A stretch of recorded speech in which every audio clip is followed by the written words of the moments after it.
especially if they're performing well at that endeavor, right?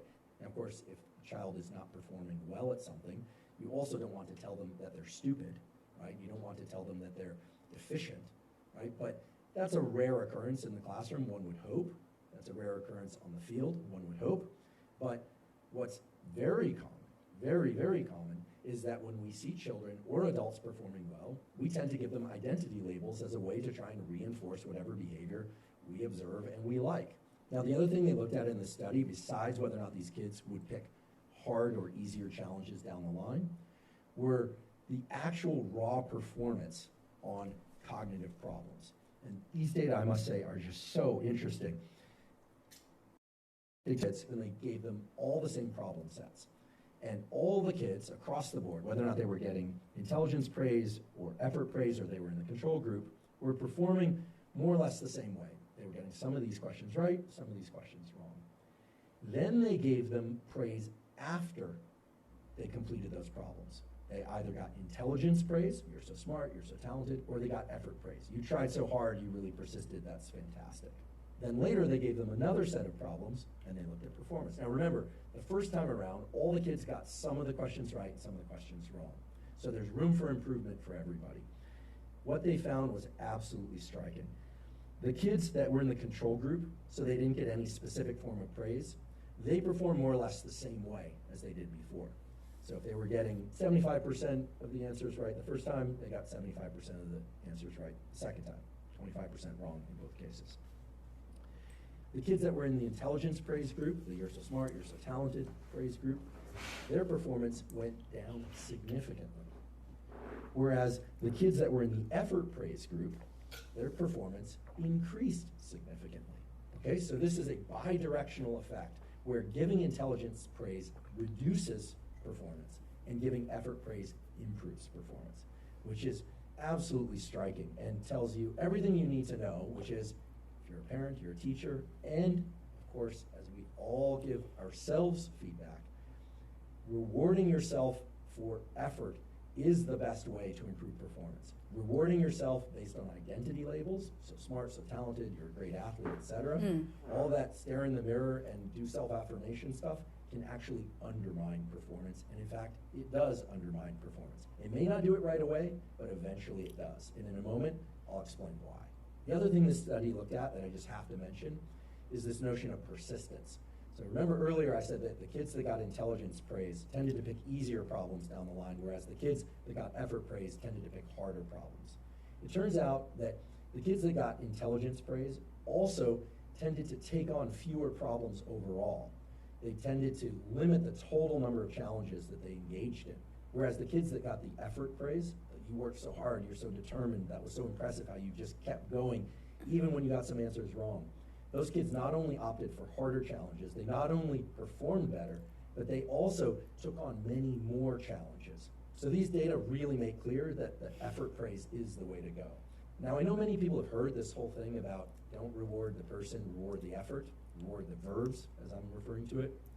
But it's actually pretty rare that we hear effort rewarded in everyday settings. And it is very common for us to overhear intelligence praise or talent praise. You know, a kid comes home with a trophy and we tell them you're a great athlete, right? A kid comes home with a great report card and you're so smart, congratulations. A kid comes home with some sort of win in their world and we tend to give them a label because we like to think that that label will get internalized and they'll start to view themselves as a winner. We tell them you can do anything, you're a winner, you're a winner. And of course, you don't want to tell children or yourself or any other adult you're a loser, right? We do not want to do that. We don't want to undermine performance that way. What if you lose? But it's very clear based on this research and a lot of other papers similar to it that we all have a giant blind spot. To pretend that losing is not an option? When we are getting and receiving praise. That really it is the sort of praise that's attached to the very efforts that led to the results that will lead to even improved results over time. Okay, so this paper is really, truly important. It's a landmark paper in the field of psychology, motivation, learning, and performance. And that's why I'm discussing it in such detail here. But it actually includes one additional piece of information that I also think everyone should know about. And that is the tendency for children who get intelligence praise to misrepresent their performance on subsequent efforts.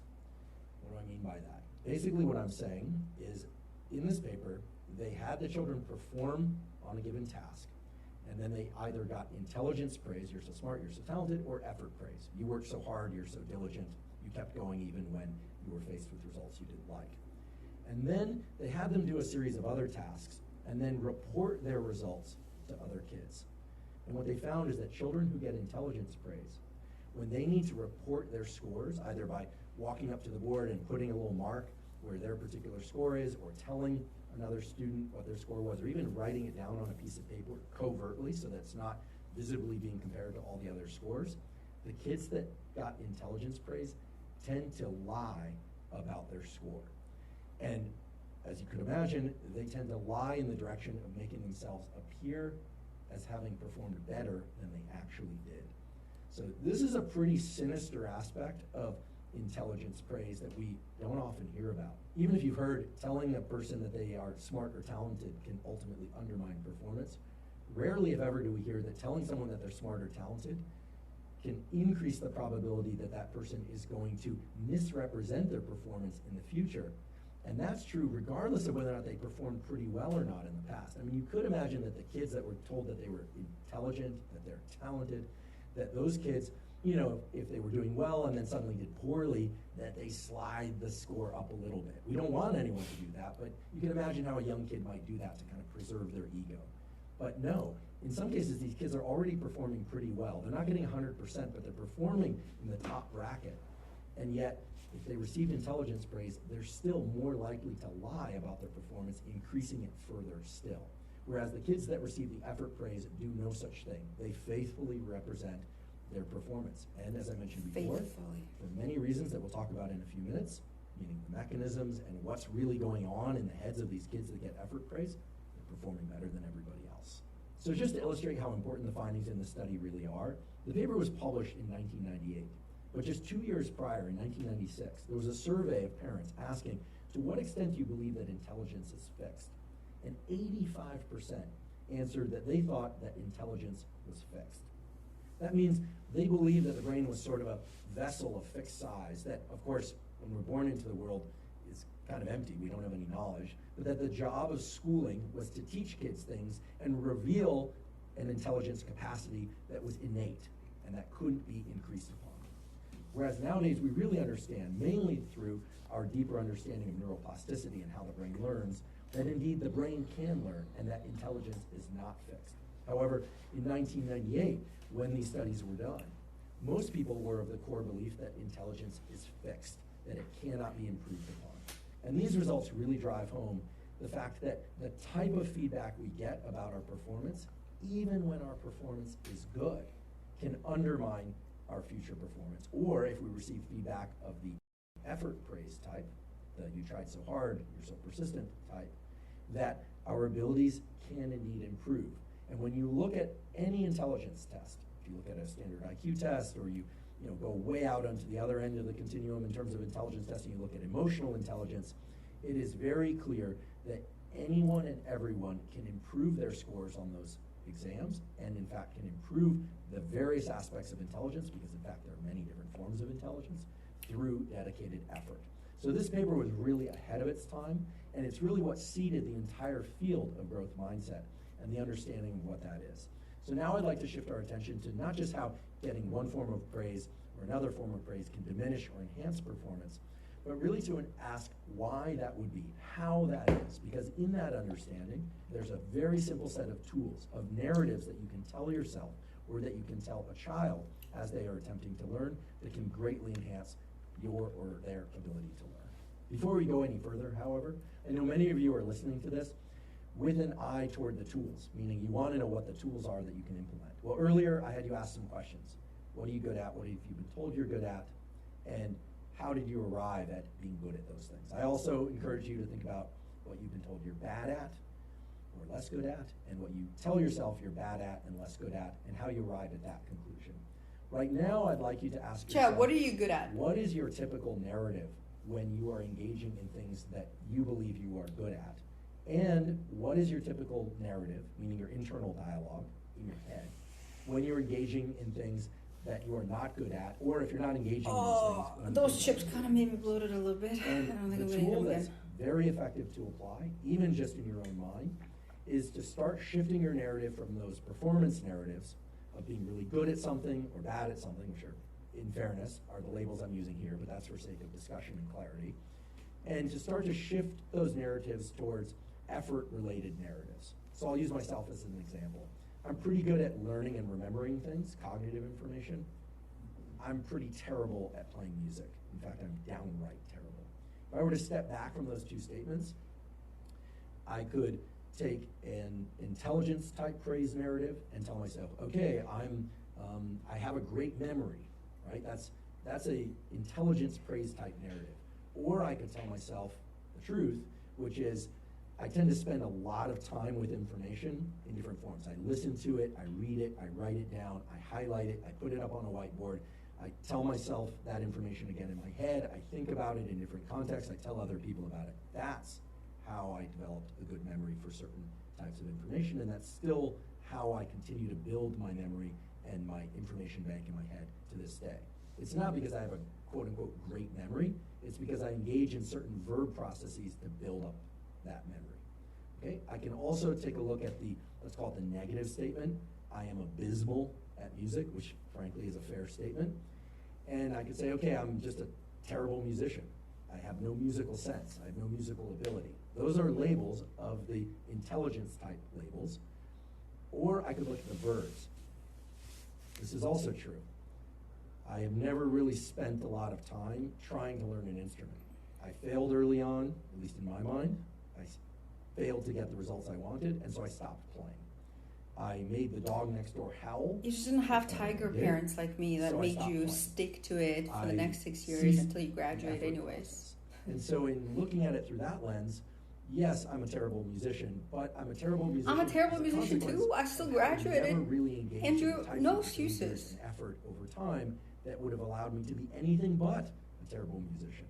Now, I'm not asking you to do this exercise simply as a way to puff yourself up about the things you're good at and reward yourself for all the effort that went into it, nor am I Where's asking you puff? to look at the things that you're not good at Haven't seen and a trying while. to take away some of the shame and blame, although that would be a good thing as well, that led to the fact that you're not good at these things. The reason I'm requesting that you ask those questions of yourself is that they can start to give you a sense of the actual tools and how those tools are implemented in order to get better at the things that you want to get better at, and this is a very important and, to not set yourself up for getting worse at the things that you already think you're good at. Because as we'll soon talk about, when we attach performance labels to things that we are really good at, we internalize that sense of self. Oh, I'm good at this particular thing. In my case, if I gave a performance label or an intelligence label, it would be of the sort, okay, I have a great memory. But what happens when someone gives themselves or hears a performance or intelligence label around something that they're good at and then has an error or has a period where they're not that good at something? Well, if you internalized a sense of identity around performing well at that thing, and then at some point you don't perform well, you will also attach your identity to that diminished performance. Whereas if you attach effort, verbs, to why you got good at something, as well as why you are not good at something, well then there's only room for improvement. Why do I say that? Well, when we're talking about effort, we're talking about verbs. That is inherent to you. If you did it in one context, you can do it in another. Whereas ability and performance, it's not the case that if you have a good memory, you are by default a good musician. That might be the case, but in my case, certainly it's not.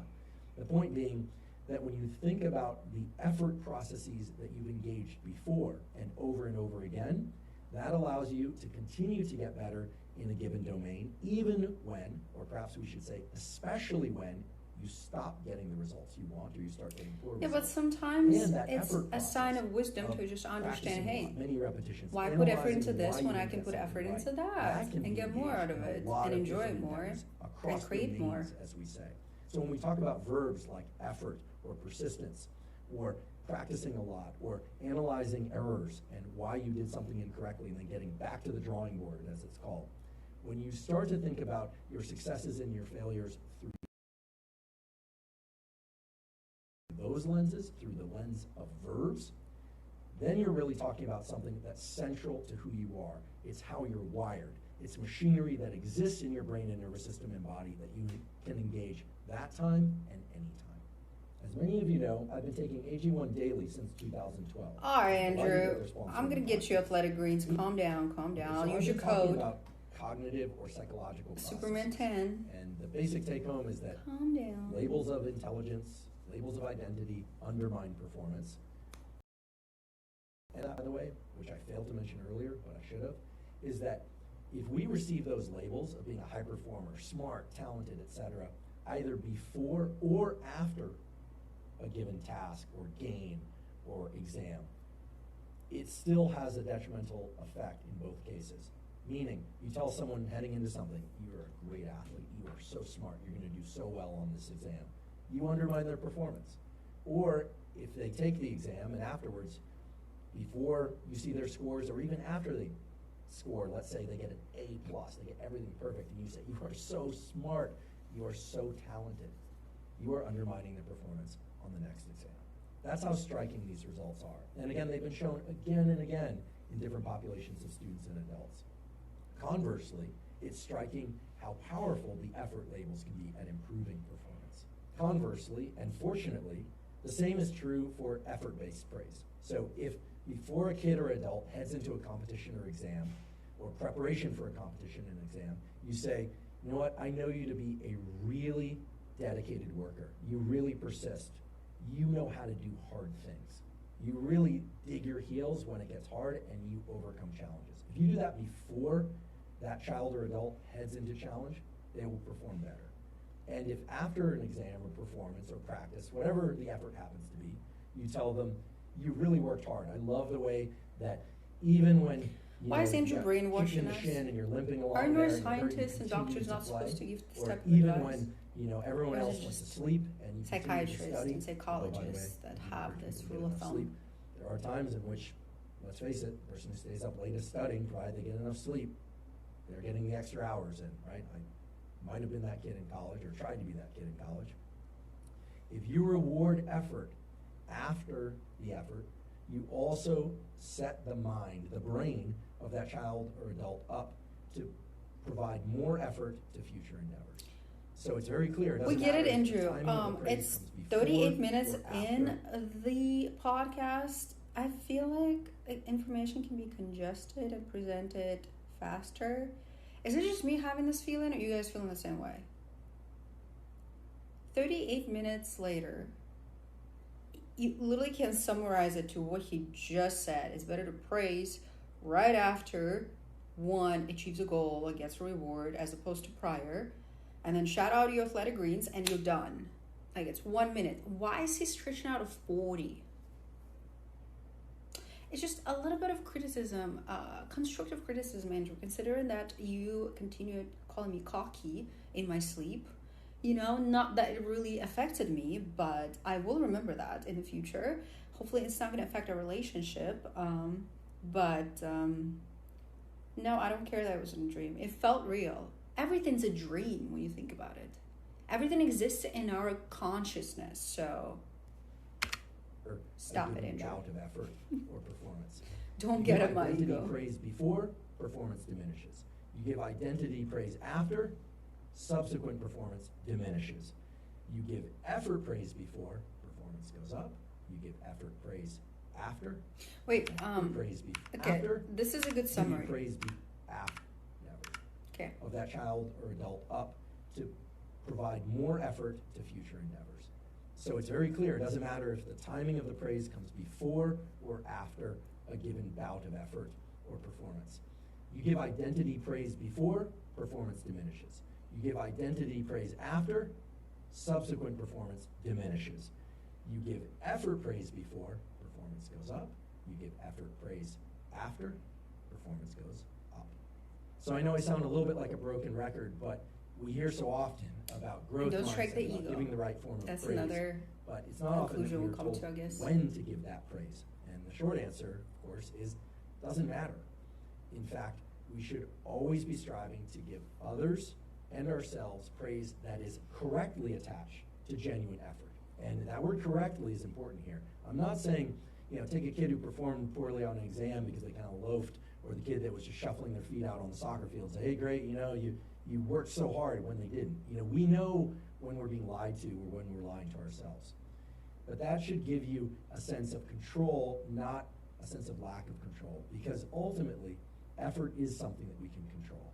In fact, whenever I hear the term control what you can control, I get a little bit nauseated and a little bit irritated too, because it's never clear what people are referring to when they say control what you can control, focus on what you can control. What's the thing that we all really can? Technically, one can control everything. It depends on how much energy you want to put into that. Because to control everything around you, let's just limit it to planet Earth. You have to keep so many different variables in your mind at the same time. It's insane amount of energy, but it is possible. I can't tell you exactly how it's possible right now, but it is possible. Everything's possible. It just depends on, like I said, how much time you want to put into that and what your resources and skills are. So, what was the question again? What are we about? It's persistence and effort can be